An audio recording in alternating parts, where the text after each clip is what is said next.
¿Quién es Prado Esteban? Prado Esteban es una mujer, salta a la vista, es madre y yo creo que una persona bastante inteligente que se ha formado de manera autodidacta. Ella ha estudiado la historia de la mujer en la humanidad, en los años que nosotros conocemos de la historia, y se ha centrado en la historia social, en la historia espiritual de la mujer, en qué ha sentido, cómo ha experimentado la mujer, y también en su relación, en la relación de la mujer con los hombres, ¿no? Un poco todo el ámbito, todo el espectro que puede significar una mujer. Entonces, por ejemplo, ella ha dedicado muchos años a esto, y ha escrito junto con Félix Rodrigo un libro que se llama Feminicidio o Autoconstrucción de la Mujer, pero también ha colaborado en otros libros compartidos con otros autores, como son, por ejemplo, Revisar el 15M y otros textos y reflexiones sobre el 15S. Entonces, hoy aquí estamos para hablar del tema de la cuestión de la mujer, y empezaremos por ahí, por preguntarte. Prado, buenas tardes. Buenas tardes. Aquí estamos bajo un sol implacable en Castilla. Sí. ¿Qué es para ti? Cuando tú hablas de la cuestión de la mujer, ¿de qué estamos hablando? Bueno, la cuestión de la mujer es algo que se ha construido, es un fenómeno relativamente moderno, ¿no? Uh-huh. Estamos aquí en Arévalo, en una plaza magnífica, preciosa, que tenemos detrás una iglesia románica bellísima. Es una plaza que representa lo que sucedía antes de que hubiera una cuestión de la mujer. Antes de que hubiera una cuestión de la mujer, existía una comunidad de los iguales, una comunidad de convivencia que era perfectamente integrada. Entonces era una cuestión del pueblo, existía la cuestión del pueblo. Y entonces en esa cuestión había un conjunto de proyectos de vida, de objetivos vitales, de objetivos comunitarios, ¿no?, que pertenecían a toda la comunidad. Estaban perfectamente integradas mujeres, hombres y criaturas, ¿no? ¿Cuándo se crea una cuestión de la mujer? Es decir, una cuestión de la mujer separada del resto de cuestiones. ¿Cuándo era antes, ¿no? Exactamente? ¿Cuándo es ahora? ¿Cuándo es antes y cuándo es ahora? Bueno, pues antes, digamos que es hasta el siglo XVIII, sobre todo toda nuestra Edad Media, ¿no?, la Edad Moderna, el mundo preliberal, es decir, el mundo previo a las revoluciones liberales, a la Revolución Francesa y a la Revolución liberal aquí, que es las Cortes de Cádiz, la Constitución de 1812. En ese mundo premoderno existía la cuestión del pueblo, ¿no? La cuestión del pueblo y la cuestión del Estado. Había dos entes, digamos, importantes en la vida social, que era el pueblo y el Estado, ¿no?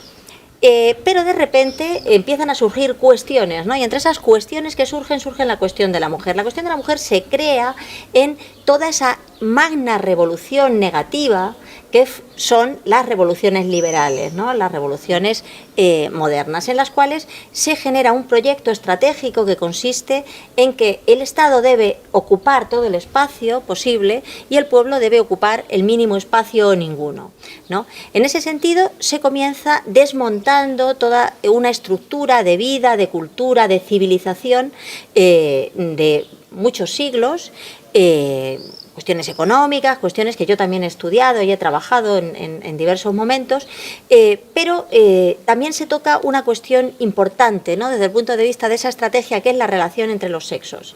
La relación entre los sexos es lo que estructura los elementos clave, los elementos básicos de la comunidad más primaria, ¿no?, de la comunidad popular más primaria. Y entonces eso se toca a través de la legislación, ¿no? O sea, estás diciendo que la guerra de sexos, por llamarlo de alguna manera, o sea, la mala relación entre hombres y mujeres, es algo creado premeditadamente. Claro. Claro. Claro. Vamos a ver, puede existir las diferencias entre las mujeres y los hombres, o los desencuentros entre las mujeres y los hombres pueden existir de forma natural, en las relaciones naturales. Pero este desencuentro, que es un desencuentro estructural, ¿no? Que no es un desencuentro, digamos, privado, dentro del ámbito de lo privado, de lo personal, sino que es un desencuentro estructural y que forma parte de una nueva civilización o de una nueva cultura, efectivamente es algo creado. Es decir, aquí hay un momento en el cual las formas como se organiza la relación entre los sexos y la familia es legislado de una determinada manera, ¿no? Es el Código Civil en Francia, ¿no? El Código Civil de 1804 y aquí el de 1889, el que desorganiza toda la cuestión de la legislación de familia, ¿no? Hasta entonces las familias habían sido una comunidad de amor, una comunidad en el ámbito de lo horizontal, ¿no? Y desde entonces empiezan a ser otra cosa. Entonces el Código Civil de 1889 aquí crea una cuestión de la mujer. ¿Por qué? Porque determina que las mujeres han de ser tuteladas, han de ser menores de edad, y eso es algo que hace el Estado. Es decir, no es algo que piden los hombres, no es algo que hacen los hombres con las mujeres, es algo que hace el Estado. Es decir, considera que las mujeres deben perder una serie de prerrogativas de libertades a la hora de actuar socialmente. Y nos viene a decir que las mujeres han de ser tuteladas por el varón, deben obediencia al varón, ¿no? A la vez que el varón les está obligado a ofrecerles protección. Eso es algo, como digo, que no es la comunidad popular quien lo impulsa, sino estamos diciendo el que poder. Entonces en la Edad Media, por ejemplo, no había patriarcado. Bueno, es difícil explicar porque es mucho más complejo de si había o no había patriarcado. Este es un tema muy complejo.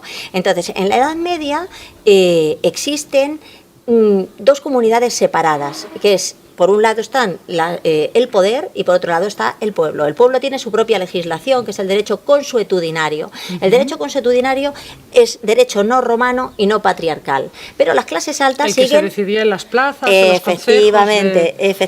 En las plazas era donde se vivía la vida popular, donde las mujeres y los hombres se encontraban, donde las mujeres eran libres, donde se hacían los mercados. Por eso estamos en una plaza. Las plazas son el lugar de la convivencia del pueblo, el lugar donde el pueblo se afirma como tal, ¿no? Y en estos lugares donde las mujeres y los hombres se encontraban, eran lugares muy poco patriarcales. Las clases altas siempre fueron patriarcales y siempre se rigieron por el derecho romano, por el derecho patriarcal. Siempre intentaron imponerlo al pueblo. El Imperio Romano sí que era patriarcal. Sí. Entonces, vale. Y el derecho romano aquí permanece durante toda nuestra historia, altas. Claro, a través del fuero juzgo y otra serie de legislaciones, como son las partidas, las ordenanzas de Alcalá, las leyes de toros, es decir, hay una serie del Fuero Viejo, de Castilla, hay una serie de ordenanzas que son derecho patriarcal. Ese derecho siempre intenta imponerse al pueblo, pero el pueblo seguía conservando su consuetudo, o sea, sus costumbres. Pero llega el momento en que deciden que ya es suficiente, supongo, y deciden que la mujer no tiene capacidad suficiente como para ser igual que el hombre y que el hombre es el que debe tutelar a las mujeres. Sí, no es porque ellos decidan que la mujer no tenga, sino porque ese es un virus que se inocula dentro de la comunidad popular para enfrentar a las mujeres y a los hombres, es decir, para hacerlos, para que se ignoren los unos a los otros y para que se enfrenten. A alguien se privilegia, cuando a alguien se le privilegia y a alguien se le inferioriza. Pero ¿no? Premeditadamente, porque a alguien le puede interesar eso. Claro, efectivamente. ¿Por qué? Pues porque interesa, vamos a ver, eso ya el Imperio Romano lo tenía muy claro, divide et impera. Es claramente... interesaba que nos lleváramos bien. Efectivamente. Porque somos más manipulables, más vulnerables cuando no tenemos lazos estrechos con nuestros... Efectivamente. Entonces, ese momento es el Código Civil. El Código Civil cuesta mucho imponerlo aquí, hay muchas luchas, el pueblo lucha mucho contra el Código Civil, ¿no? Pero supuestamente es un gran logro, ¿no? Lo que nos explican cuando estudiamos historia, claro, es que el Código Civil es el gran logro, la Revolución Francesa es una gran liberación. Pero ya lo dijo Orwell, y a la opresión le llamarán libertad. En Feminicidio o Autoconstrucción de la Mujer iniciamos el libro con una cita de Orwell que dice: quien controla el pasado controla el futuro y quien controla el presente controla el pasado.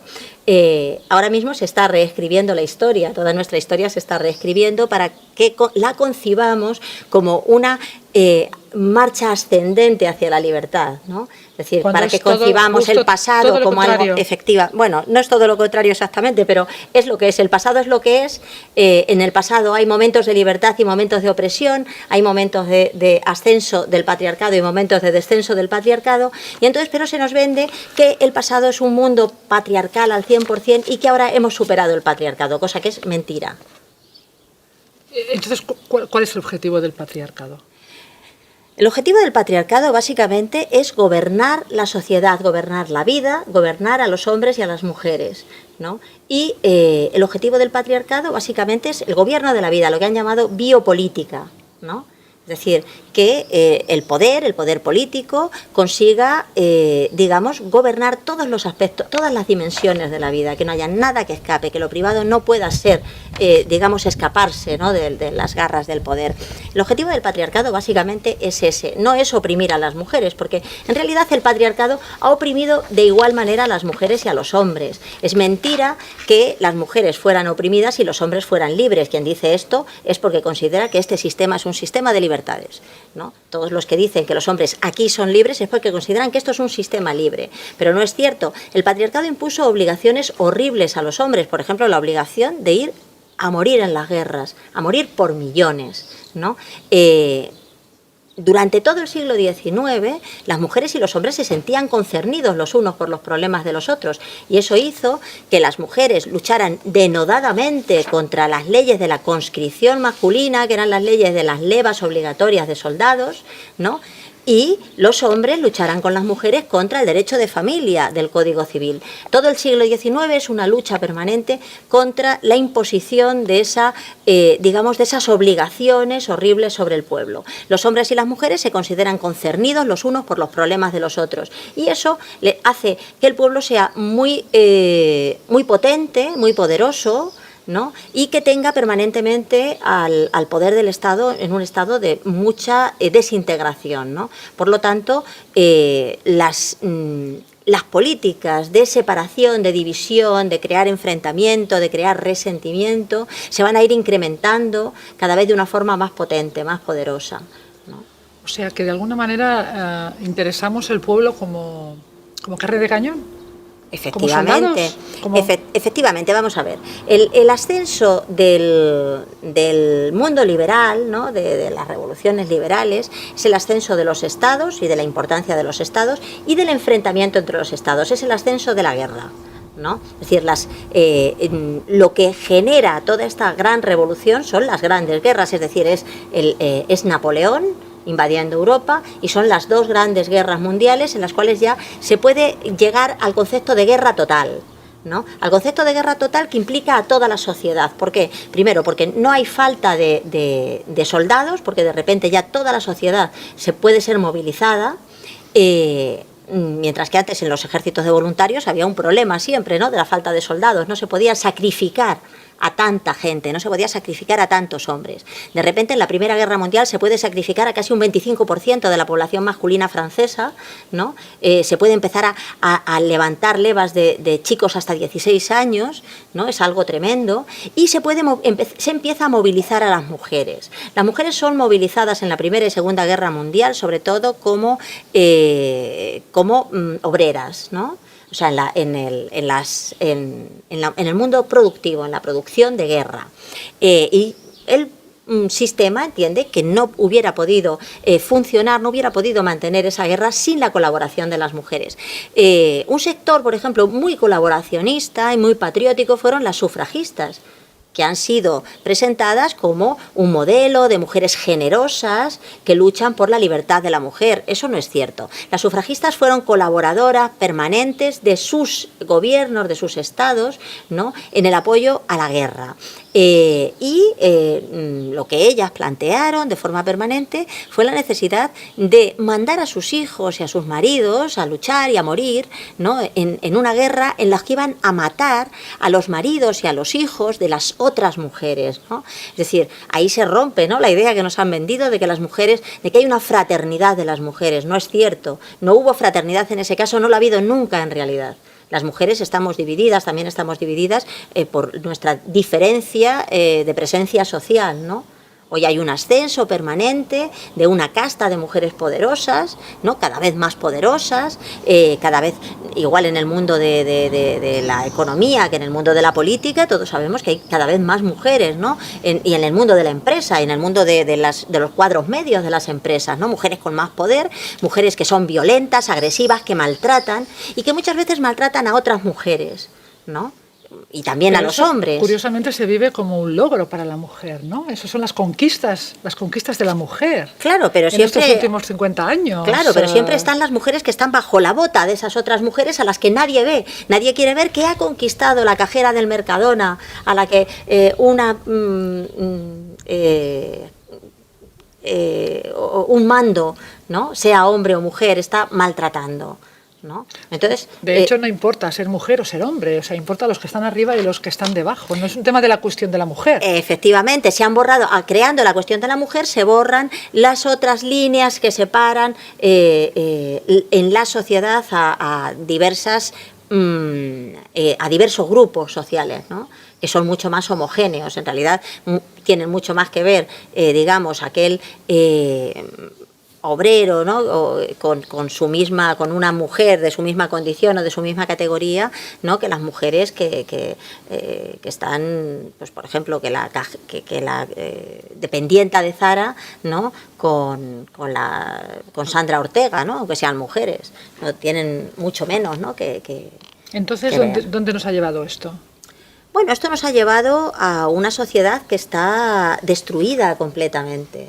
Una sociedad en la que las mujeres estamos a las puertas de un feminicidio, ¿no? De desaparecer como mujeres. ¿A qué le llamas feminicidio? Feminicidio le llamo a esta situación en la cual nos hemos permitido que asesinen nuestra parte de feminidad, nuestra parte de mujeres, ¿no? Y hemos permitido que nos conviertan en ganado de labor, es decir, en no mujeres. Hemos asesinado a la mujer que tenemos dentro, ¿no? Para reaparecer como, no sabemos cómo, como infraseres, como poshumanos, o como ganado de labor, o como seres neutros, ¿no? Es decir, hemos dejado que asesinen a la mujer. Pero eso no solo le ha ocurrido a la mujer, también le ha ocurrido al hombre. Efectivamente, y de eso me gustaría que habláramos después, porque creo que efectivamente la guerra de los sexos está destruyendo ambas cosas. A lo que vamos es a un proyecto de ingeniería social que está mucho más allá de la cuestión de la mujer, ¿no? Y que aspira en realidad a la poshumanidad. Pues ahora nos dicen que ya está superado el patriarcado, ¿no? Que ya vivimos una situación en la cual las mujeres estamos en vías de una emancipación, ¿no? Yo a esta situación actual tenía que ponerle un nombre, ¿no? Y le he puesto como nombre neopatriarcado. ¿Por qué? Porque es verdad que ya no es la situación de pérdida de derechos civiles que impone el Código Civil de 1889, en los cuales pues, la mujer no puede, por ejemplo, hacer cosas como abrir una cuenta corriente en un banco, firmar un contrato. Es decir, todo eso que formaba parte del derecho patriarcal clásico ha desaparecido. Pero en la situación actual es la de que esa tutela o esa protección que antes el Código imponía como obligación del varón, hoy la tiene el Estado. Y entonces las mujeres estamos sometidas de nuevo a la tutela, ¿no? Y a la protección, pero esta vez ya no de un hombre, sino de una gran estructura de poder, ¿no? Una gran estructura de expertos, funcionarios, ministerios, ¿no? Que controlan, digamos, nuestras vidas, dirigen, gobiernan nuestras vidas y que han decretado de nuevo nuestra minoría de edad. Es decir, las mujeres seguimos siendo exactamente igual menores de edad. De eso tratan las políticas de género. Las políticas de género nos dicen que las mujeres somos y seremos siempre menores de edad y por eso tiene que haber una legislación específica de especial protección. Todo esto está vinculado a unas directrices que emanan de la ONU, ¿no? De los grandes, digamos, documentos de la ONU, que el primero en el que se traza la primera percepción, ¿no?, de lo que serán las políticas de género es la Carta de los Derechos Humanos de la ONU de 1945, es decir, recién terminada la Segunda Guerra Mundial. Es el momento en que ellos deciden que esto tiene que ser así. Después la ONU va a tener una serie de conferencias mundiales, se decreta el año 75, 1975, como el año de la mujer, y sobre todo una conferencia que ha sido decisiva, que es la conferencia de Pekín, en 1995. La conferencia de Pekín, que todas las leyes actuales la citan, por ejemplo, la ley de violencia de género como su fuente, ¿no?, como su fuente primaria, lo que plantea es que las mujeres y los hombres somos dos especies separadas, que las mujeres y los hombres no tenemos nada en común, los problemas de las mujeres son problemas específicamente femeninos, por lo tanto, ahí se genera la idea de la cuestión de la mujer. Es decir, la cuestión de la mujer es algo que está completamente separado de la cuestión de los hombres y sobre todo de la cuestión de las criaturas, que desaparece también, es decir, las mujeres somos separadas del resto del pueblo. Y entonces la conferencia de Pekín nos insiste en ese aspecto y también en otro aspecto más, que es: a las mujeres solo nos puede salvar la protección del poder, la protección del Estado. Estamos obligadas a someternos a esa especial protección porque somos seres débiles, seres frágiles, ¿no?, que tenemos que ser tuteladas, llevadas de la mano, tratadas con leyes especiales, ¿no?, como se trata siempre a los seres más frágiles o vulnerables, ¿no? O sea que hemos pasado de la tutela de los hombres a la tutela del Estado. Sí, y mientras con los hombres podíamos negociar porque estaban a nuestra altura, es muy difícil negociar con una estructura tan grande y tan poderosa como es el Estado. Tú no puedes negociar con el ejército, mientras que con tu marido siempre habrá alguna posibilidad, ¿no? Pero como mujer, Prado, ¿tú crees que debemos ser tuteladas? Como mujer no debemos ser tuteladas. Como mujeres, nosotras somos seres humanos completos, tenemos una responsabilidad ante nuestra propia emancipación. La primera responsabilidad que tenemos es con nosotras, con nuestra propia libertad, con nuestra propia emancipación, ¿no? Entonces no necesitamos ninguna tutela. No necesitamos ser libres, necesitamos decidir, necesitamos elegir qué vamos a ser. Es decir, en última instancia... ¿Y eso no sería lo que busca el feminismo?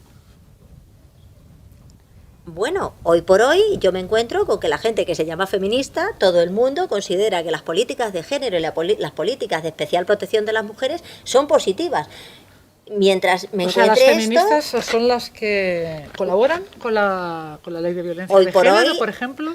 Hoy por hoy... que son leyes que consideran que las mujeres somos inferiores y que efectivamente, yo lo primero que pregunto cuando la gente critica lo que yo digo es si apoyan o no la ley de violencia de género. Y es verdad que la gente que critica lo que yo planteo, ahí suele retratarse, quiero decir, sí apoyan la ley de violencia de género, una ley además que es una ley de excepción, que es una ley que después, o sea, no tiene, el único parangón que yo encuentro de esa ley es la ley de orden público del franquismo, que también creó unos tribunales especiales, unas penas especiales, ¿no? Es una ley de excepción verdaderamente, ¿no? Pero sobre todo, cuando yo planteo el problema, la ley de violencia de género ha decretado la minoría de edad de las mujeres, ha decretado la inferioridad radical y estructural de las mujeres, ¿no? Algo ¿Cómo explicas que haya mujeres que estén defendiendo eso, entonces?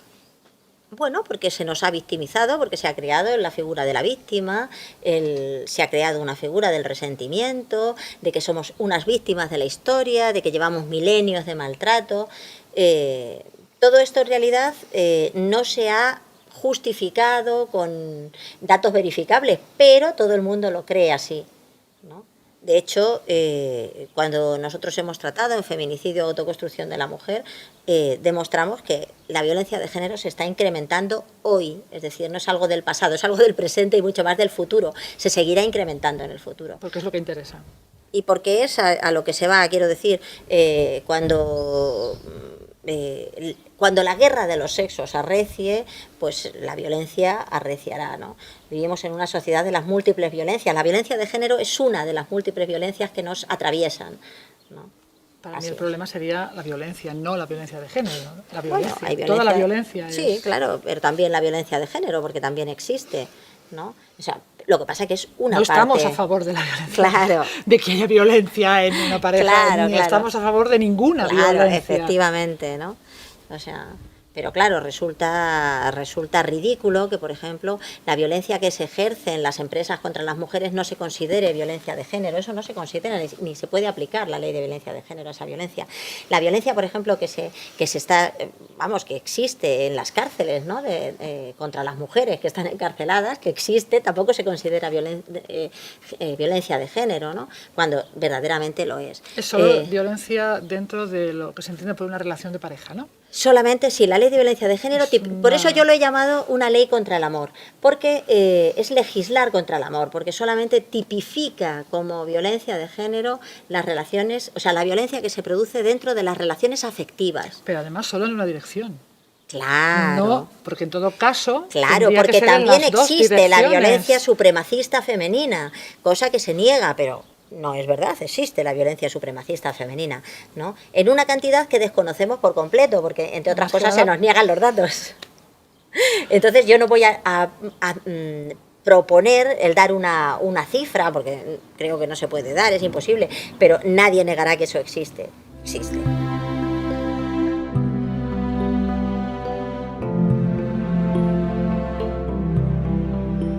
En este castillo de la Mota se creó en 1942 por donación de Franco. Franco la donó a la sección femenina y aquí se creó la escuela de mandos de la sección femenina de la Falange Española, la organización de mujeres del partido fundado por Primo de Rivera y que dirigió hasta el final su hermana Pilar Primo de Rivera. La sección femenina se fundó en 1934 y se disolvió en 1977. Quien aquí en el Estado español contuvo o planteó las políticas de género que llevaban a lo que yo he llamado el neopatriarcado, es decir, a los cambios en las condiciones de la mujer y en las condiciones... Sí, en las condiciones de las mujeres, ¿no? Que tienen lugar en toda Europa, aquí fue el franquismo. Es decir, y el franquismo fue en realidad muy coherente con todas las políticas que había marcado la ONU, ¿no? Y con todas las políticas que se están desarrollando en Europa en esos años. Lo que se ha llamado las grandes conquistas femeninas del siglo XX, aquí se consiguen bajo el régimen de Franco. En este lugar se reunían las mujeres de la sección femenina. Podemos imaginar que aquí en algún momento se fraguó las estrategias que van a seguir para conseguir dominar, manipular a las mujeres del pueblo, es decir, la forma como ellas iban a adoctrinar, a gobernar, ¿no? a las mujeres. Aquí se formaron las mujeres que van a tener una presencia social tan importante a lo largo de muchos años, de más de 30 años. Normalmente se nos dice que no, que el régimen franquista fue un régimen de enorme opresión de las mujeres, de enorme sometimiento al varón. Bien, todo esto tiene que ser puesto en duda. En cierta medida el franquismo fue vanguardista respecto mundialmente, ¿no? Respecto a las políticas de género, porque mucho antes de la famosa Carta de Naciones Unidas del año 45, de la que ya hemos hablado, ¿no? Es decir, aquí en el año 39 ya había una organización institucional, una organización estatal, ¿no? Dedicada a crear políticas para la mujer, ¿no? Unas políticas que no tenían que ver solamente con el encierro doméstico de las mujeres, sino sobre todo con el gobierno desde el punto de vista de las necesidades del Estado, ¿no? El gobierno de la vida de las mujeres, ¿no? Esta necesidad de que el patriarcado que había ordenado la vida de la mujer en torno a la tutela o la protección del marido, la pasase a la tutela o protección del Estado directamente, lleva una serie de políticas, una serie de pasos, ¿no? Y esos pasos quien los va a liderar, quien los va a organizar es la sección femenina de Falange. La sección femenina, al terminar la guerra civil, contaba con 500.000 militantes, bueno, con 580.000 militantes. es decir, casi 600.000.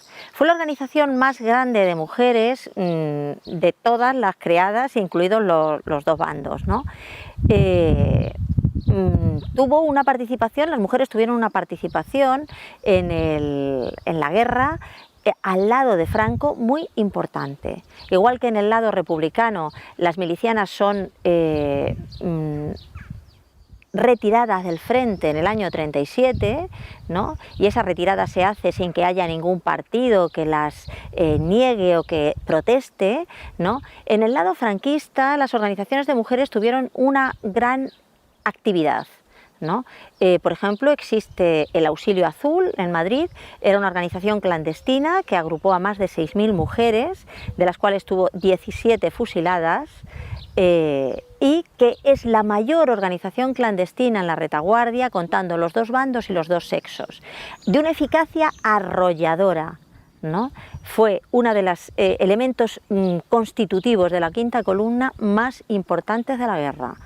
Quiere decirse que no puede entenderse el ascenso del franquismo sin la colaboración de un grupo importante de las mujeres. Y ese grupo tan importante se reunía aquí en el Castillo de la Mota.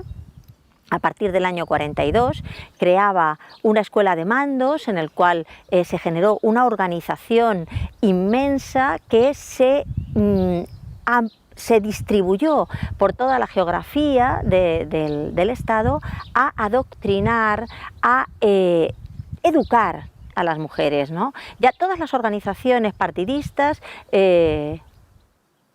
habían hablado de esta necesidad de educar a las mujeres. Todas las organizaciones generadas alrededor de los partidos políticos habían hablado de la necesidad de educar a las mujeres. Sin embargo, las mujeres del pueblo habían tenido una participación decisiva en todos los levantamientos que tienen lugar a lo largo de los años de la República, ¿no?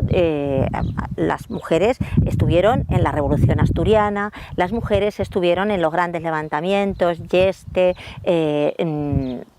la villa de Don Fadrique, Arnedo, hay muchas muertas, hay muchas detenidas, hay muchas mujeres en el... Sin embargo, no hubo luego una colaboración con el sector republicano, porque había sido la República quien había reprimido todas esas luchas, todos esos momentos de levantamiento popular, ¿no? ¿Y a qué se lanzan la sección femenina? Se lanzan sobre todo a desempoderar a las mujeres, es decir, a decirles que aquello que habían hecho solas siempre tienen que volverlo a aprender, tienen que reaprender la crianza, el parto, el trabajo del campo, tienen que reaprender sus cantos, sus danzas, ¿no? Es decir, todo les es robado a la mujer para devolvérselo pasado por el tamiz de los expertos. El primer grupo de grandes expertos destinados a dirigir a las mujeres, ¿no?,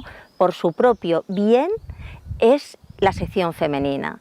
Después de desempoderar a las mujeres, otro de los elementos era crear un grupo de las afectas, ¿no? ¿De dónde se recogían las afectas? Pues de mujeres modernas que deseaban abandonar el mundo de la tradición, que deseaban viajar, que deseaban ver mundo, ¿no? Todas esas mujeres son las que salen de los pueblos y vienen aquí a formarse, a tener una profesión, ¿no?, a tener una educación, ¿no?, una cultura que les es dada desde el régimen, ¿no?, desde el sistema. Entonces, ese grupo de las afectas, en colaboración con los curas colaboracionistas y los grupos de cotillas y beatas, vinieron a destruir completamente la vida horizontal en los pueblos, vinieron a destruir lo que eran comunidades integradas, comunidades con vida propia, con cultura propia, basadas en los afectos, basadas en la tolerancia. Ellas cogían un autobús o una furgoneta y aterrizaban en un pueblo, se plantaban allí, pasaban mucho tiempo, creaban... la gente de los pueblos las solía llamar las monjas del Estado. era un hombre, eso expresa, ¿no?, cómo las veía el pueblo, ¿no?, las monjas del Estado.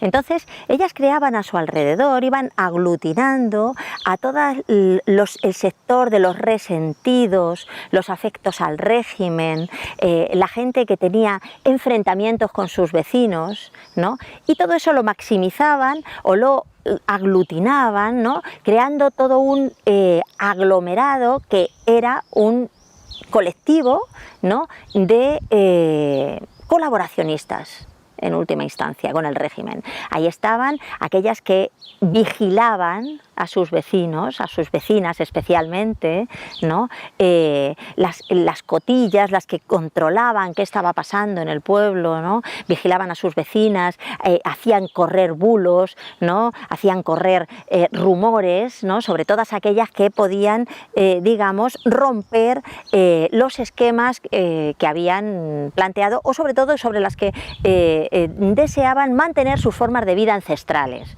¿no?, que incluían, entre otras cosas, una libertad sexual bastante amplia en la mayor parte de las zonas rurales del país. Eso era así.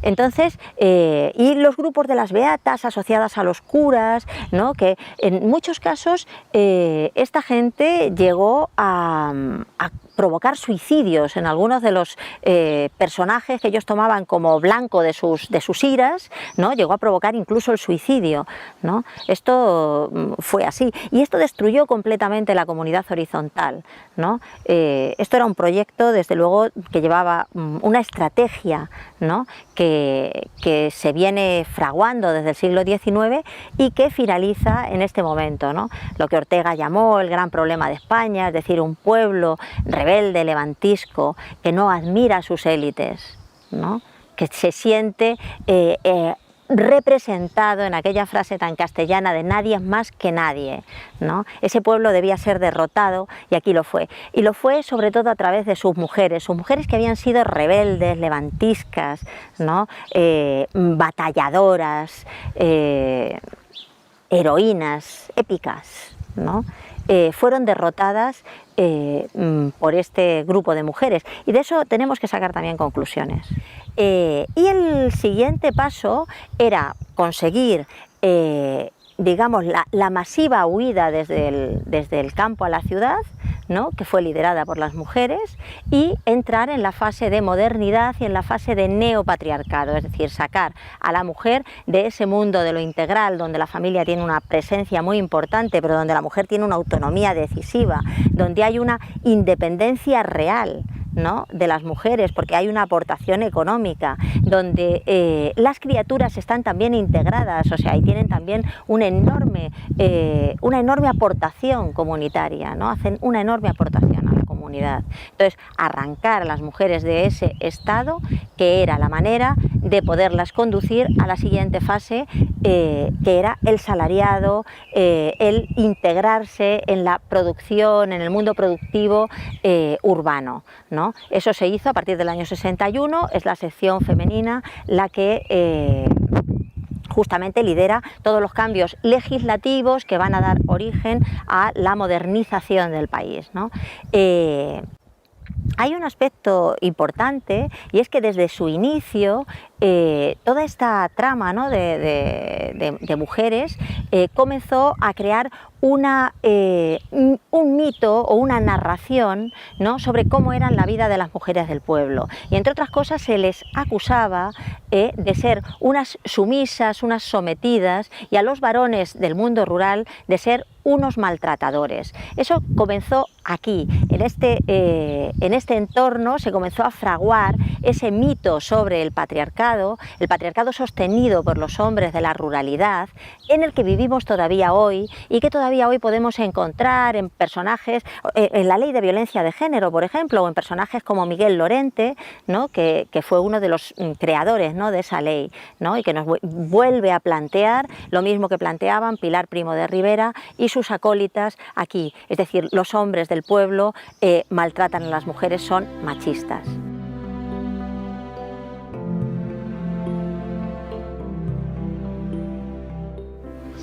La guerra de los sexos en realidad está contenida en la propia idea del patriarcado.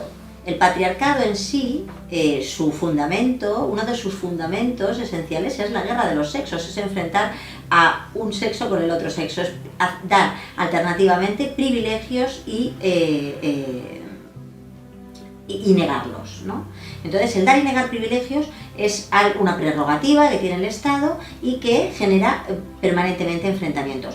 Ya hemos hablado del Código Civil de 1889, y cómo de repente crea una inferioridad legal de las mujeres, ¿no? Y una prevalencia legal en determinados aspectos de la vida legislativa de las personas, ¿no? De la vida institucional, del varón, ¿no? Una prevalencia del varón.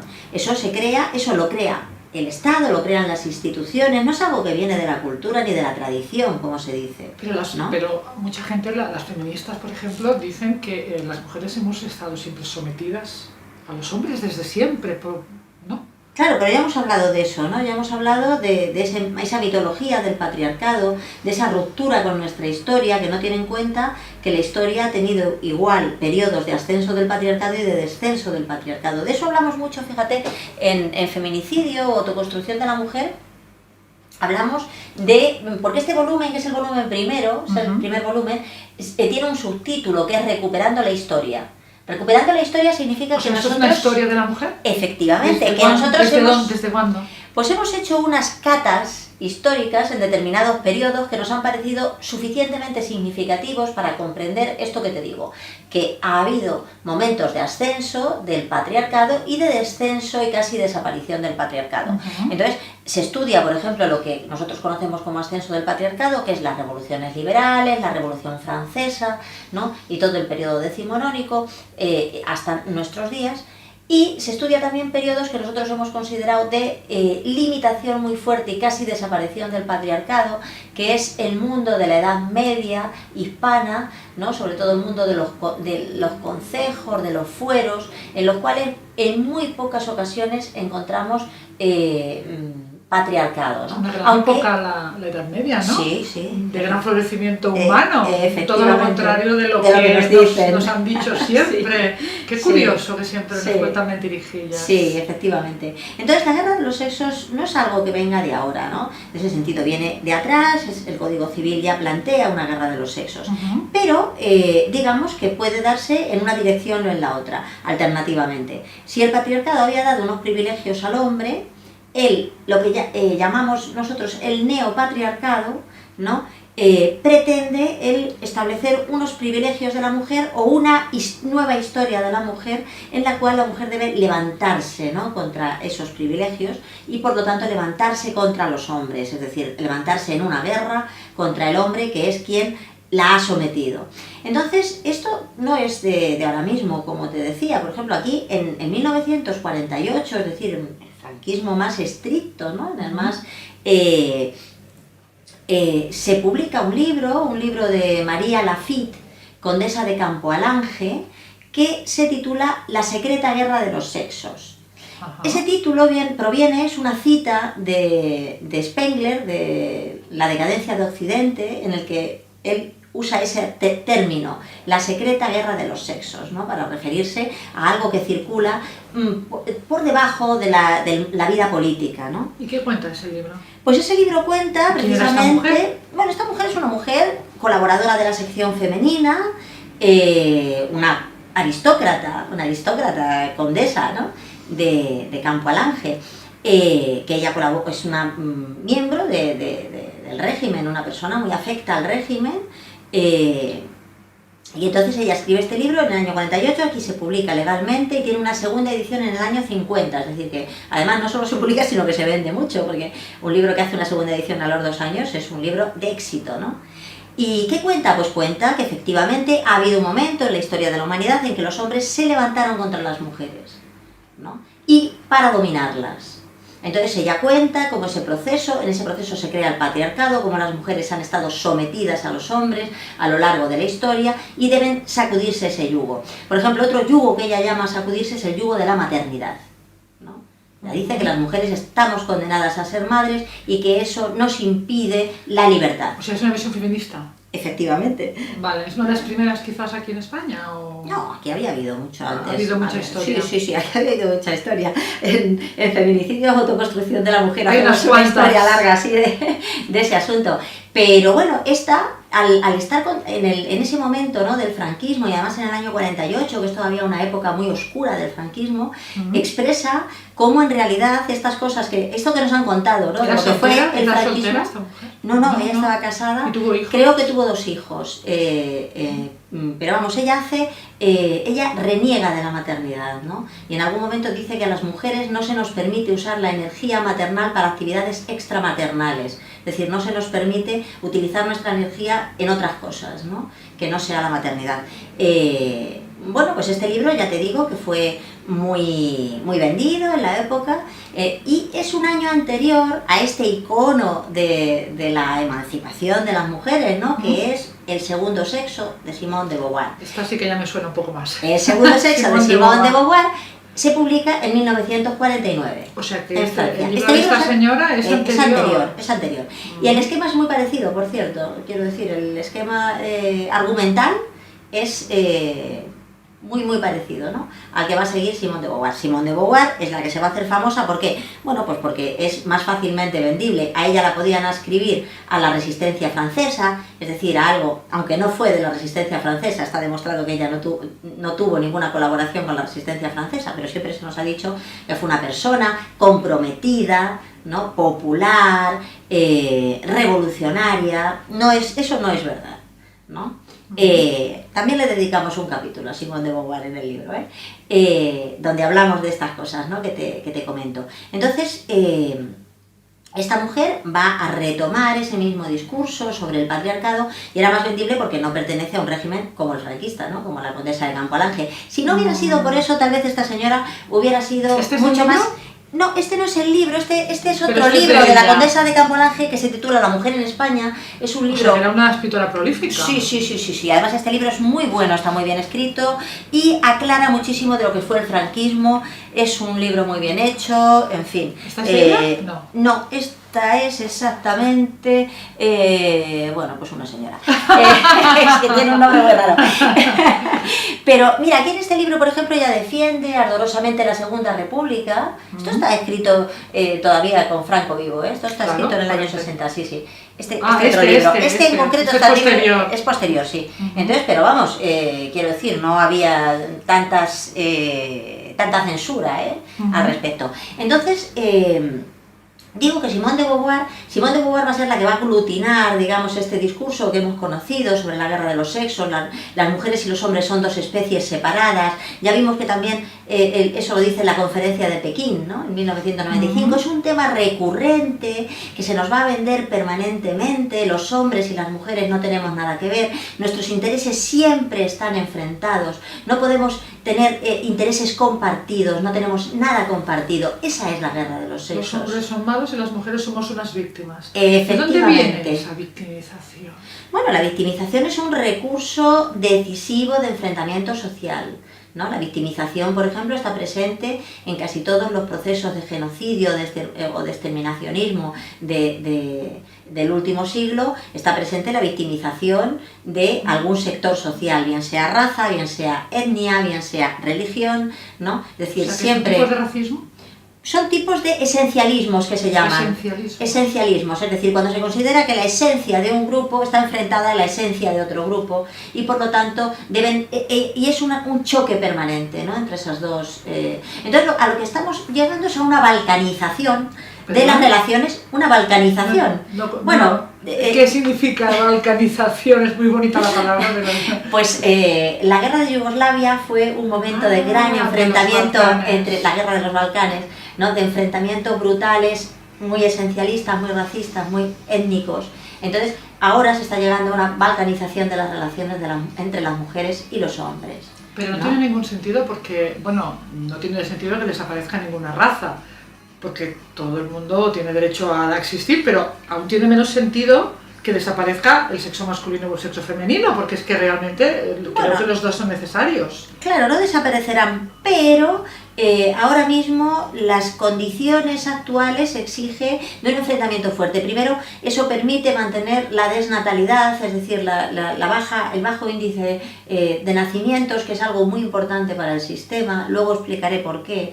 O sea, tiene una explicación política, no solo económica. Entonces se necesita una baja natalidad de momento, permite el tener a las personas, convertirlas en mano de obra, porque a lo que hoy no se permite dedicar la energía personal es al eros. Es decir, toda la energía de las personas debe estar dirigida a las funciones políticas y económicas, es decir, a servir al Estado y a la empresa. De manera que rompiendo los vínculos eróticos se rompen muchas cosas, se rompen esa energía que se pierde, ¿no? en la vida erótica. Entonces, que la energía sexual, la energía libidinal se reconduce hacia les interesa aprovechar esa energía para reconducirla para otras tareas sociales. Claro, sobre todo para el trabajo. Vamos a ver, el trabajo y el servicio al Estado, el trabajo y las armas. Pero no rinde más la gente feliz. Bueno, sexualmente feliz, socialmente pero también feliz. pero también es muchísimo más belicosa, mucho más levantisca, tiene más amor por por la libertad, la gente que es feliz, ¿no? Claro. Entonces, claro, y eso pues es lo que hay que evitar, ¿no? Hay que evitar ese. Entonces, por un lado, pues esa energía ya no se pierde por ahí, pero hay más aspectos que hay que tener en cuenta, porque los vínculos eróticos son el eje sobre el que pivotan todas las relaciones humanas. Es decir, desde ahí se va ampliando la red, el tejido, ¿no? En el que cada sujeto humano va generando su red, y esas redes son las que construyen comunidades, y esas comunidades son las que construyen pueblos, y esos pueblos son el otro del Estado, ¿no? Entonces, romper las relaciones, la primera relación, el primer eje sobre el que pivota, digamos, un sujeto que va buscando socializarse, que va buscando encontrar nuevas relaciones con otros, es decir, romper eso es fundamental para que no haya un otro, es decir, solamente habrá en los próximos decenios o en los próximos siglos, solamente habría una estructura enorme, de una enorme capacidad de poder, ¿no? Que sería el Estado, e individuos atomizados, es decir, separados entre sí, enfrentados, que no se conocen, que se tienen miedo. Ahora mismo la guerra de los sexos lo que genera es miedo. Por ejemplo, está muy vinculado a la ley de violencia de género. ¿Qué genera la ley de violencia de género? Miedo. Eso me ha ayudado mucho, ¿verdad? Claro, genera miedo porque hay un permanente rumor, ¿no? De que la violencia está presente siempre que hay un hombre y una mujer, ¿no? Entonces, ese rumor genera angustia, genera ansiedad, ¿no? Realmente supongo que habrá muchas mujeres que se crean realmente que los hombres son malos y que no se puede generar vínculos de confianza con ellos porque no son fiables. Al fin y al cabo es lo que vienen a decirnos. Efectivamente. Sí, y hay mucha gente que ya, digamos, pasa por el aro, ¿no? De que esa es una situación casi biológica, ¿no? Es decir, el macho, el componente macho es un componente negativo de la especie, ¿no? En cambio, la lucha feminista, o sea, yo creo que hay mucha gente que piensa que el feminismo defiende los derechos de la mujer, pero en cambio el feminismo está a favor de la violencia de género, y yo creo, por lo que estás contando, que está a favor de esta guerra de sexos. Entonces, realmente, el feminismo, ¿qué ha aportado a la mujer? ¿Realmente es algo que nos ha favorecido? ¿Que no? ¿Cómo lo ves ahora mismo esta situación? Porque creo que hay mucha confusión en relación a este tema. Claro. Bueno, el feminismo, como todos los ismos, pues es un ismo. Es un ismo. Claro. Entonces, todo lo que es un ismo es una ideología cerrada, un sistema de ideas, muy teórico, por cierto. El feminismo tal vez ha generado la mayor avalancha, ¿no? de producciones teóricas, algunas ininteligibles, verdaderamente, de libros y de cosas que haya dado la historia de la humanidad, ¿no? Si uno se tuviera que leer todo lo que ha vomitado, ¿no? Las políticas de género como construcción teórica, es imposible, no habría vida suficiente, ¿no? Para leerlo todo. Entonces, bueno, vamos a hablar de cosas así como más a un nivel más bajo. Yo no soy partidaria de seguir hablando de feminismo, antifeminismo. Esos binomios no me interesan. Es decir, creo que ahora mismo, lo que yo ahora mismo conozco es un feminismo institucional, es decir, hay un Ministerio de Igualdad, evidentemente, y ese ministerio tiene una red tupidísima de instituciones y personas a su alrededor. Está visto como un logro, por otra parte. Claro, cátedras no sé de si género, yo compartiría ese criterio funcionarias, o no, pero claro, bueno, el funcionariado, desde mi punto de vista, ni el Estado es positivo ni el funcionariado tampoco, por lo tanto, estamos ahí. Entonces, y luego pues hay alguna gente que se considera a sí misma feminista, que habla de determinados aspectos. Lo cierto es que nunca han convencido. Vamos a ver, cuando el CIS ha hecho una encuesta hace un par de años, ¿no?, preguntando cuánta gente en el Estado español, ¿no?, se autocalifica como feminista, parece ser que el 1,7 de los hombres y mujeres del Estado consideraban que podían aplicarse a sí mismos ese apelativo. Por lo tanto, no genera tantas simpatías como nos dicen, genera muchas menos simpatías. Lo que es cierto es que el feminismo ha generado, o la gente que se pone ese apelativo, ha generado algunas cosas positivas, pocas, pero que yo quiero rescatar. Yo no quiero negar nada que sea verdad, es decir, creo que toda la verdad debe ser rescatada, debe ser recuperada, debe ser asumida, ¿no? Y muchas mentiras, ¿no? Entonces, a mí lo que me gustaría hacer en este asunto es separar una cosa de la otra. Pero desde luego sí que ha sido un factor fundamental en la guerra de los sexos, ¿no?, en el planteamiento de en la victimización de las mujeres y en la criminalización de los hombres. Yo no sé qué es peor, si la victimización de las mujeres o la criminalización de los hombres. Son dos cosas que van unidas, ¿no?, y que no las podemos separar la una de la otra, ¿no? Pero son terribles, ¿eh? Son verdaderamente terribles y van a generar una sociedad que no vamos a poder manejar.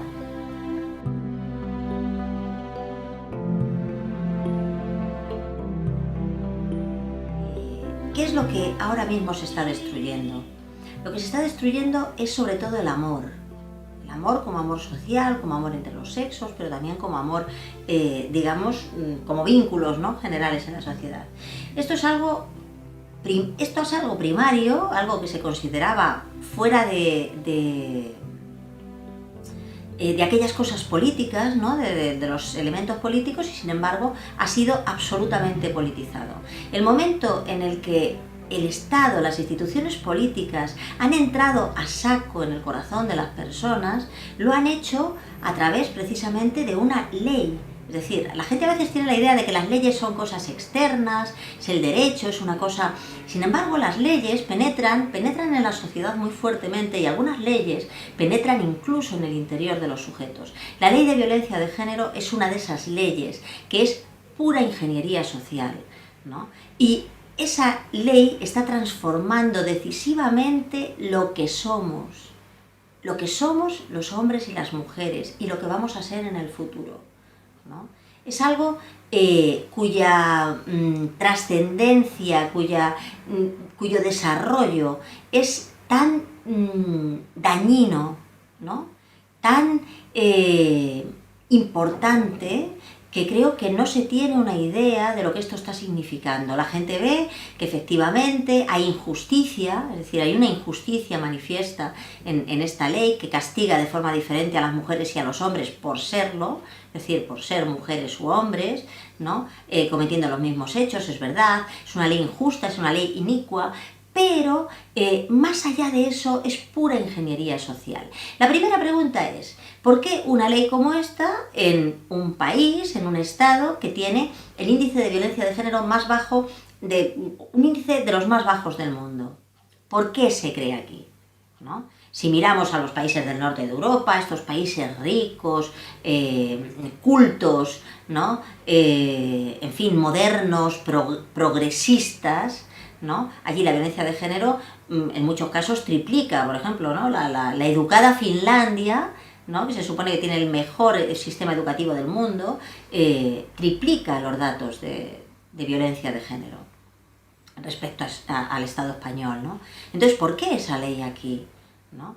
En mi opinión, el Estado español se ha convertido en un laboratorio para muchas cosas, igual que lo fue la transición política, fue un laboratorio político, ¿no? Y ese proceso, ese modelo, ¿no? de cambio de régimen o de cambio de una forma de gobierno a otra, se ha exportado a muchos lugares del planeta, ha sido una cosa muy vendida, ¿no? Tal vez de las cosas que más se ha vendido, ¿no? de nuestra parte del sol y el turismo y demás. Ahora la ley de violencia de género se ha empezado también a exportar, ¿no? Ahora se están haciendo ensayos en Argentina y en varios países del mundo se están haciendo ensayos con este asunto. ¿Qué significa? Significa que es una cuestión de mucha trascendencia, es decir, es una estrategia, ¿no? Si no fuera una estrategia podría ser un error, pero no lo es. La ley de violencia de género no es un error, es una estrategia que está orientada a transformar profunda y radicalmente la sociedad en la que vivimos. Alguna gente dice que esta ley otorga privilegios a las mujeres, lo cual en cierta medida es verdad, es decir, hay algún privilegio, el privilegio de ser malvadas, por ejemplo, el privilegio de poner denuncias falsas, el privilegio del odio, todos los privilegios del odio están asociados a esta ley, ¿no? Pero no es cierto que sea una ley que favorece a las mujeres. O sea, si alguien me dice que esta ley favorece a las mujeres, yo le diré no, esta ley destruye a las mujeres tanto como a los hombres. ¿Cómo destruye esta concepción y esta ley a las mujeres? Pues mira, nos destruye primero porque nos dice que somos inferiores. En el preámbulo de la ley, que es muy breve y que la gente no ha leído, pero es muy fácil leerlo, son muy pocas páginas, pero dice mucho. La gente debe leer el preámbulo de esta ley, la debe leer con detenimiento para comprender de qué estamos hablando, ¿no? En el preámbulo de la ley se nos dice que las mujeres tenemos que ser objeto de especial tutela y protección. ¿A quién se tutela y se protege? Aquellos que son inferiores, aquellos que son incompetentes, incapaces. Lo primero que nos dice esta ley es que somos incompetentes e incapaces porque somos mujeres. Es decir, que somos inferiores porque somos mujeres. Ya nos lo había dicho Simone de Beauvoir antes, pero nos lo repiten ahora de forma legal, ¿no? Entonces, introduce en nosotras el germen de la inferioridad, el complejo de la inferioridad, ¿no? Introduce en nosotras el miedo. Nos dice, la violencia de los hombres contra las mujeres es estructural. Todos los hombres son básicamente violentos hacia las mujeres. Todas las relaciones heterosexuales han sido violentas desde su origen, ¿no? Introduce en nosotras el miedo. Nos impulsa, por lo tanto, a la ruptura de los vínculos, a la ruptura y, por lo tanto, a la soledad. Es decir, incorpora una sociedad de solitarias.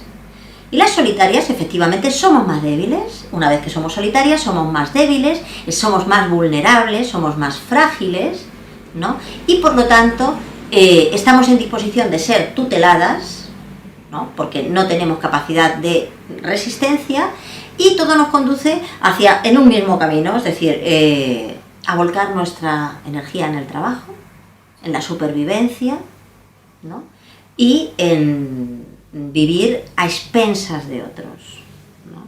Esto es muy grave, por lo tanto, la ley de violencia de género es muy dañina para las mujeres. Eso sin contar la masa de mujeres que son víctimas de esta ley, porque claro, siempre se habla de víctimas los hombres, pero no, hay muchas víctimas mujeres, ¿no? En primer lugar, las víctimas a las que se victimiza, las mujeres a las que se victimiza son víctimas de esta ley, pero también están las madres, hermanas, las parientes, las segundas parejas de todos los hombres que han sido perseguidos de forma injusta, ¿no? Por la ley de violencia de género. Por lo tanto, hay que evitar esa división, ¿no? Entre los que son privilegiados por la ley y los que no, porque hay muchas mujeres que son víctimas también de esta ley. Eso hay que tenerlo siempre presente, siempre en la cabeza, ¿no? Y por otro lado, claro, también destruye a los hombres, obviamente, ¿no? Es una ley que destruye a los hombres porque criminaliza a los varones por el hecho de serlo, es decir, se nos dice que lo varonil, lo masculino es intrínsecamente violento, que todos los hombres son violentos con las mujeres, porque está llevando a la cárcel a una masa de hombres enorme. El Estado español tiene el más alto porcentaje de población reclusa de Europa, teniendo el índice de delincuencia más bajo del continente. Entonces, aquí la población reclusa, un 12% son hombres que van a la cárcel por delitos relacionados con la ley de violencia de género, delitos que de ser tipificados por el Código Penal serían faltas y no delitos, por lo tanto no conllevarían penas de prisión. Pero aquí se está llevando a prisión a una masa de hombres, hay un sistema ultra represivo, ¿no? O sea, y entonces, y hay que tener en cuenta, de nuevo, que es una criminalización del amor, no de la... porque toda la violencia contra las mujeres que se produce fuera del ámbito de las relaciones con los hombres, de las relaciones afectivas, no son tratados por esta ley. Quiero decir, la violencia que se produce en el ámbito laboral, la violencia que se produce, una violencia muy fuerte que se produce en las cárceles, por ejemplo, contra las reclusas por parte de los carceleros, todo eso no está contenido como violencia de género. Ni siquiera la violación es violencia de género. No se puede aplicar la ley de violencia de género a un violador, aunque nada más cercano a la violencia de género que la violación, ¿no? Entonces digo que es destructiva brutalmente para todo el tejido social, ¿no? Pero es verdad que los hombres son los que han sufrido el mayor golpe, ¿no? O sea, hay una población reclusa, hay un maltrato al hombre por el hecho de serlo, ¿no? Una persecución de la... y luego, claro, hay un miedo a las mujeres, un miedo a las relaciones, ¿no? Y hay una destrucción del sexo y la erótica masculina inherente a todo esto, ¿no? Porque lógicamente nadie puede ir a algo como es la vida íntima, ¿no? O la relación íntima con el miedo a la espalda, ¿no? Con la angustia de si cualquier gesto puede ser malinterpretado como un gesto de violencia, como un gesto de maltrato, ¿no? Entonces, eso está llevando a algo que es bastante terrible, ¿no? Que es que los problemas de erección, las disfunciones sexuales masculinas están empezando a ser una de las epidemias de este siglo, ¿no? Ya lo ha planteado la revista The Lancet, que es la mayor revista médica del mundo, ¿no? Que esto será una epidemia, ¿no? Entonces, que la cópula humana, que parece una cosa tan natural, se haya convertido...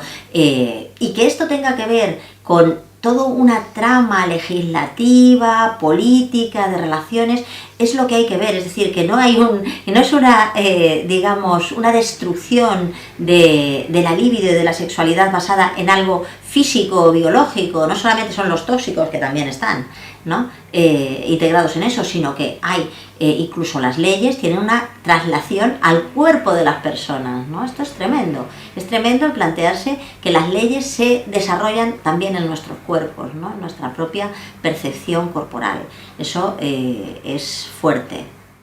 Por lo tanto, hay que pensar que aquellos que están pidiendo, ¿no?, la derogación de esta ley deberían ampliar su visión de las cosas, porque la derogación de la ley en sí no puede resolver los graves problemas que se han creado. Es decir, lo que hoy tenemos que pensar sobre todo es en la posibilidad, si existe la posibilidad, de rehacer, de restaurar, ¿no?, todo lo que esta ley ha destruido. Y verdaderamente no lo sabemos, porque lo que ha destruido es tan importante, es tan primario, ¿no? Forma parte de cosas tan profundas de los seres humanos que no es seguro que eso esté en nuestra mano ahora mismo el recomponerlo. Pero es cierto que la lucha contra la ley de violencia de género no puede existir sin esta parte que comento, sin esta parte que digo, de restaurar los vínculos entre los hombres y las mujeres. Esa es la cuestión decisiva.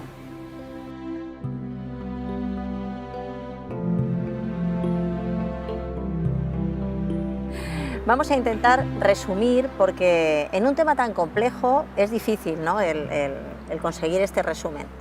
Pero la primera cuestión yo creo que tenemos que valorar es que lo que llaman la cuestión de la mujer, la cuestión femenina, trasciende con mucho esa misma cuestión. Es decir, estamos tratando de elementos, de problemas que son muchísimo más que la cuestión de la mujer, ¿no? ¿Por qué? Porque en realidad todo lo que hay detrás de esta situación, de esta masa de procesos y de proyectos, es un magno proyecto de ingeniería social e incluso más allá de la ingeniería social, asoma hoy el rostro un proyecto de ingeniería biológica verdaderamente preocupante, inquietante. Estamos hablando de un proceso estratégico, de un proceso que se ha dado a lo largo de los últimos 200 años, sobre todo, ¿no? Que se inicia, como hablábamos, en la Revolución Liberal, todos los proyectos, ¿no?, de ascenso del Estado, ¿no?, todas las estatolatrías que surgen en el siglo XIX, ¿no?, y que abren un conjunto de procesos, ¿no?, para la destrucción del pueblo, la destrucción de las comunidades naturales, las comunidades autoconstruidas, ¿no?, por los seres humanos. Entonces, el poder empezó penetrando la parte más externa de todos estos lugares, estos espacios, ¿no?, de la construcción de la persona y de la construcción de la comunidad horizontal, pero su proyecto llega hasta el interior del individuo, ¿no? O sea, en Feminicidio o Autoconstrucción de la Mujer nosotros citamos mucho a Orwell. Es la sociedad orwelliana aquella que define, ¿no?, un proceso en el que el poder consigue penetrar en el interior de los individuos, hacernos absolutamente dominados desde dentro, no desde fuera, no desde la represión. ¿Que hemos llegado a esa sociedad? Estamos en vías de llegar a esa sociedad, estamos llegando en este momento a esa sociedad, ahora mismo, en este momento. ¿No será porque no hemos tenido avisos? ¿Cuánto hace que se escribieron estos libros? Muchos años, muchos. O sea, estamos hablando de más de medio siglo y estamos... pero es muy difícil ver los procesos históricos cuando tú estás dentro de ellos. Es decir, los procesos históricos, cuando uno está dentro, no se ven, es fácil verlo a posteriori. Nosotros podemos ver lo que pasó en el siglo XVI, lo que pasó... Pero es más difícil ver lo que nos está pasando ahora mismo, en este preciso instante, ¿no? Entonces... El ascenso, la ampliación infinita del poder del Estado, del poder de las estructuras, de la burocratización de la sociedad, encuentra un obstáculo. Y ese obstáculo es la propia condición humana. La propia condición humana es un límite, una resistencia natural a el poder ilimitado, ¿no?, de las burocracias o de las instituciones. ¿Por qué? Porque hay una serie de impulsos primarios de la condición humana, que uno es el impulso erótico, ¿no? Por eso lo quieren liquidar. Efectivamente. Porque es esa esencia que queda dentro de nosotros, porque es muy bonito pensar que por lo menos queda algo dentro de nosotros que nos impele a enfrentarnos a esto, ¿no? Efectivamente. Y que es algo además que aspira a la libertad, que aspira a la autorrealización, ¿no?, que aspira a la autoconstrucción. Todas las potencias humanas que aspiran a esa autorrealización, a ese automovimiento, ¿no?, de la vida, todo lo que aspira a la vida es bastante contrario al poder. El poder y la vida están muy enfrentados. Por eso hoy todo lo que se pone alrededor de la llamada cuestión de la mujer es una estructura contra la vida. Es decir, es una estructura contra la natalidad, es una estructura contra el eros, que es una potencia vital, la primera potencia vital, ¿no? Es una estructura contra la socialidad, que es la primera, digamos, el primer impulso de la condición humana, es al vínculo, ¿no? Entonces, estas son, digamos, las cosas que se están liquidando en nosotros a través de decirnos que las mujeres hemos sido sometidas justamente, ¿no?, por aquello que nos pone en relación con nuestra propia condición de mujeres y con nuestra condición de humanas, con los dos elementos, ¿no? Entonces, esto es muy grave, porque está pasando delante de nuestros ojos. Todos estos procesos siempre se hacen por nuestro bien, obviamente. Nadie nos va a contar que vienen a destruirnos, porque entonces nos iríamos corriendo. ¿A dónde? Bueno, no sé, no hay dónde esconderse, también es verdad. Ahí me has puesto en el... Ese es el tema. Efectivamente, por eso efectivamente. quizá se suicida tanta gente, porque se quieren ir. Efectivamente. Creo que es Vamos a ver. elevado. Tú lo has estudiado un poco. Sí, estamos en una situación en la cual la propia expansión del Estado como Estado del bienestar, o sea, como Estado que asume la responsabilidad de satisfacer nuestras necesidades básicas, cuanto más se amplía esa función, ¿no?, del Estado de hacerse cargo de las necesidades humanas, las necesidades básicas del cuerpo y del alma, más se amplía el suicidio. Es decir, porque en realidad esas necesidades no pueden ser cubiertas burocráticamente, solo pueden ser cubiertas a través de los afectos y los vínculos. En la medida en que el estado del bienestar va devastando los vínculos humanos, las obligaciones y los compromisos que admitimos o establecemos entre nosotros, ¿no?, a la par que eso se va ampliando el suicidio. Por eso en el norte de Europa el suicidio es muchísimo más alto que aquí.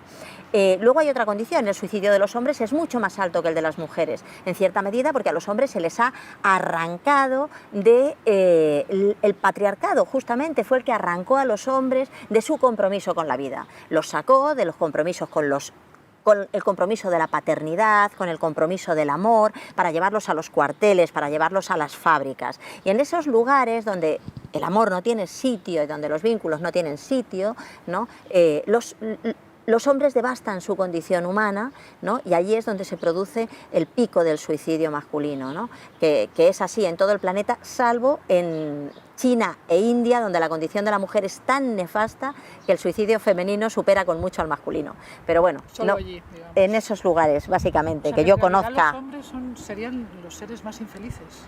Efectivamente, a pesar de que las víctimas somos pero nosotras, aquí estamos asistiendo además a un problema muy grave, y es que de repente y en los últimos años el suicidio ha pasado a ser la primera causa de muerte de las mujeres entre los 30 y los 34 años. Que es la edad de crianza, básicamente. Efectivamente, es la edad más potente eróticamente de las mujeres, es decir, el impulso erótico y el impulso maternal en ese periodo está absolutamente lanzado de forma natural, es lo que llaman el reloj biológico, ¿no? Entonces, en el momento en que ese reloj biológico más tira de las entrañas de las mujeres, ¿no?, hacia la vida, ¿no?, el choque que se produce con toda la estructura social que lo impide, es posible, digo es posible porque yo no puedo demostrar esto, ¿no?, es posible que sea la causa última de ese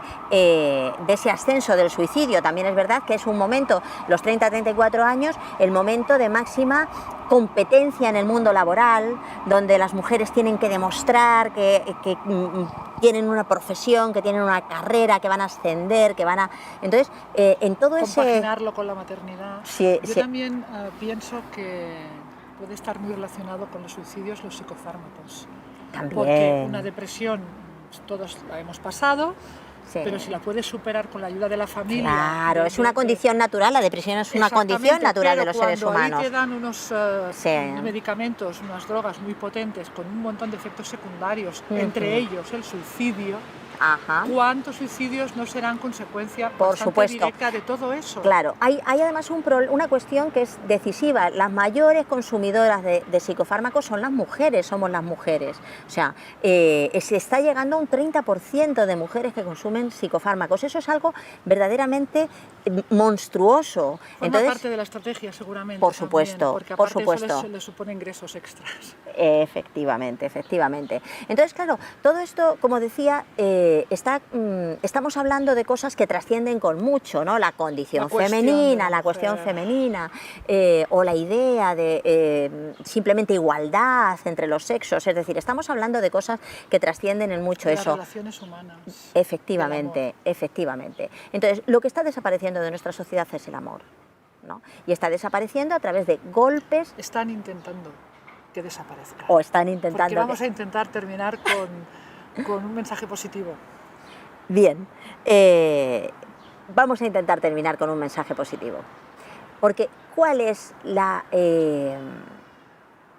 ¿qué es lo que tenemos ante esta situación, ¿no? Ante esta situación en la que han intervenido nuestros primeros impulsos eróticos, han intervenido el nacimiento, rompiendo los primeros vínculos, la intervención sobre el parto, la intervención sobre el primer momento del nacimiento, ahora mismo, es una rotura del primer vínculo del ser humano, ¿no?, del primer nicho, del primer hábitat, del ser humano que está devastado y que se ha burocratizado como casi todo en nuestra sociedad. Eso es algo que trasciende mucho. Y si te das cuenta, se inicia ya un proceso de ingeniería biológica que consiste en el impulso que se está dando en este momento a la natalidad artificial.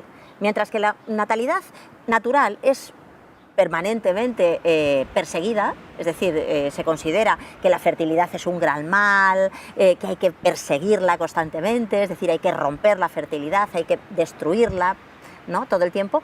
La natalidad artificial es hoy uno de los grandes proyectos, ¿no? Es decir, estamos ya en vías de crear granjas humanas, por ejemplo, a través de los úteros de alquiler, y estamos en vías de crear vida humana fuera del cuerpo de las mujeres, ¿no?, y fuera del inicio en ese impulso erótico, en ese primer encuentro erótico, ¿no?, entre las mujeres y los hombres. Entonces, todo eso hoy se está investigando. Este es un tema muy complejo para entrar aquí ahora, pero es cierto que es algo que hay que dejar abierto, es decir, eso está pasando. Bien, pero entonces hablemos de qué podemos hacer, ¿no? ¿Qué podemos hacer? Vale, mira, yo me he preparado ahora para terminar una cita tuya de uno de tus artículos que me gustaría leer porque creo que da un sentido, una idea de qué podemos hacer para contrarrestar todo esto, y así te doy pie a que finalicemos. Dice así: el estar juntos, los hombres y las mujeres, el dirigirse los unos a los otros desde la masculinidad y la feminidad, no es cosa trivial ni frívola, sino trascendental en la construcción de personalidades humanas complejas y poliédricas. En esta sociedad dualista, que disocia al hombre de la mujer, el cuerpo del espíritu, la mente de la materia, la razón de la emoción, el pensar del hacer, la mano del cerebro, la creación de la inteligencia y el sentimiento de la acción, volver a unir lo que han partido sería un estallido de rehumanización y espiritualidad auténtica. Muy bonito, Prado. Y me quedo con rehumanización. Tenemos que decir, los humanos, que hemos perdido esa parte humana, nos han arrebatado esa parte humana y tenemos que recuperarla. Claro. ¿Dónde la buscamos? Y nos hemos dejado. Bueno, hemos permitido. Hemos permitido que estamos nos arrebaten permitiendo eso. Porque no lo han conseguido. Efectivamente, estamos permitiendo que nos arrebaten eso. ¿Y eso qué significa? Vamos a ver. La primera cuestión en la emancipación, y esto vale para las mujeres, para los hombres, para las criaturas, para todo, la primera cuestión es que somos responsables de nuestra propia vida, somos responsables de nuestro futuro, somos responsables de nuestra emancipación. No hay emancipación sin obligaciones, sin deberes, es decir, es nuestra la responsabilidad, no de otros. Esto es muy tranquilizador porque quiero decir, lo que vayamos a hacer está en nuestras manos. No pertenece a algo que nos tiene que ser dado o que nos tiene que llegar de algún lugar remoto, ¿no? Eso no nos lo va a dar nadie. Efectivamente. Cada uno tiene que sentarse y pensar, ¿qué puedo hacer yo? Efectivamente. Y además lo que puede hacer cada uno es irreemplazable. Nada reemplazará lo que cada uno de nosotros tenemos que hacer. Es decir, si yo he hecho estas cosas, que era un poco lo que yo creía que debía hacer, esa es mi parte, pero hay muchas partes por hacer que las tiene que hacer cada uno, tiene que hacer la suya. Cuando consigamos construir ese rompecabezas, ¿no?, en el que cada uno ponga, sobre todo dé y no pida, es decir, vamos a construir una sociedad en la que vayamos a dar y no a pedir, ¿no?, a hacernos responsables, ¿no?, a asumir obligaciones, a asumir deberes. Porque los deberes es lo que emancipa. Los derechos son siempre algo que viene de fuera y algo que nos degrada, que nos devasta, porque nos deja en la inacción. O sea, en lugar de una sociedad del bienestar, una sociedad del buen servicio. Efectivamente, muy bien, lo has dicho. Creo que esta sería... servicio de los demás. Efectivamente, creo que esta sería una conclusión apropiada para cerrar este capítulo. Fantástico. Tan bonito. Prado, muchas gracias por compartir toda tu investigación con nosotros. Muchas gracias a ti. Ha sido un auténtico placer. Un abrazo. Compartir esto.